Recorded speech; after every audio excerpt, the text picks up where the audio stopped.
పిల్లలతో సహా ఇక్కడికి వచ్చారు ఊర్ల నుండి కూడా ఏం చెప్పదలుచుకున్నారు? మేము ఖమ్మం డిస్ట్రిక్ట్ నుండి వచ్చామండి. నా పేరు శిరీష. 2017 గురుకుల పీఈటీ నోటిఫికేషన్ అండి మాది. ఇప్పుడు దాదాపు 7 ఇయర్స్ నుండి మేము స్ట్రగుల్ అవుతున్నాం. టీఆర్ఎస్ గవర్నమెంట్లో ఎన్నోసార్లు మేము ధర్నాలు చేసాము.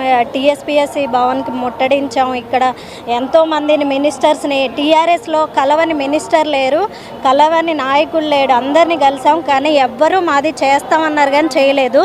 మేము రేవంత్ రెడ్డి అన్నని అప్పుడే అపోజిషన్లో ఉన్నప్పుడే కలిసాం. సార్ మాకు మాట ఇచ్చారు, నా గవర్నమెంట్ వస్తే ఖచ్చితంగా నేను మీకు పీఈటీ పోస్టులు ఖచ్చితంగా ఇస్తానని చెప్పారు. సారు సీఎం అయిన వితిన్ 4-5 మంత్స్లోనే మాది 1:2 పెట్టారు. తర్వాత 1:1 లిస్ట్ కూడా పెట్టారు.